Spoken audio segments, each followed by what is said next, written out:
Mount Vernon stood as a beacon of quiet dignity nestled along the banks of the Potomac River.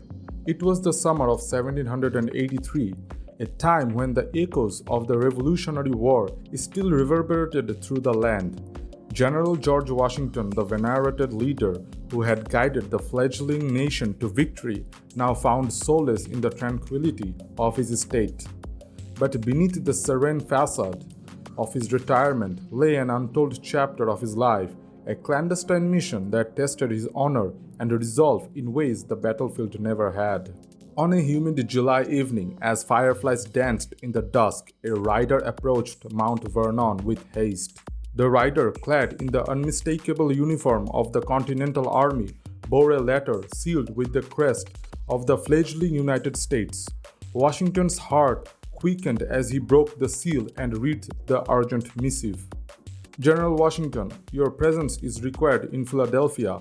A matter of utmost secrecy and national security demands your attention. Trust no one. G. Morris. Governor Morris, a trusted ally and influential statesman, was not one to exaggerate. Washington, ever the patriot, knew his duty was not yet complete. He bid a quiet farewell to his beloved Martha, promising a swift return, and set off under the cover of night. The journey to Philadelphia was fraught with peril. Washington traveled incognito, donning the garb of a simple farmer. Along the way, he encountered loyalists still bitter from their defeat and bandits who prowled the wilderness. His steely composure and unerring sense of direction, honed through years of military campaigns, guided him safely to the capital. Upon his arrival, he was whisked away to a secluded townhouse.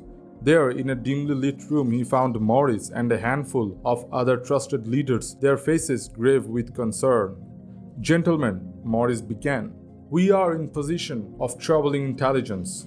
It appears that a faction within our own ranks seeks to undermine the very foundations of our new nation. They plan to assassinate key leaders, disrupt our fragile government, and incite rebellion." Washington's eyes narrowed. "Do we know who is behind this?"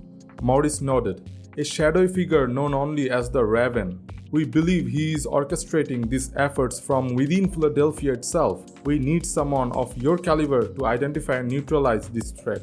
Washington's mind raced. The stakes were higher than any battlefield he had ever faced. This war not a war of armies but of shadows and subterfuge. With a solemn nod, he accepted the mission. Washington spent the next few days immersing himself in the seedy underbelly of the Philadelphia. He frequented taverns and back alleys, listening for whispers and piecing together clues.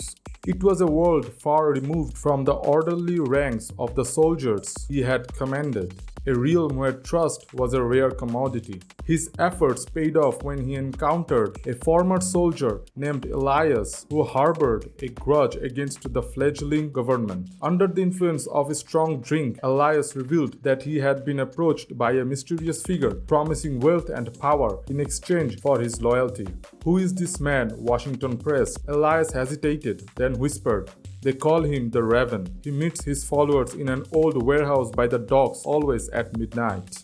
On a moonless night, Washington made his way to the warehouse, his heart pounding with a mix of anticipation and dread. He concealed himself in the shadows, waiting for the appointed hour. As midnight approached, figures began to gather, their faces hidden by cloaks. A man stepped forward, his presence commanding. The Raven. Washington watched as the Raven spoke in hushed tones, rallying his followers with promises of a new order.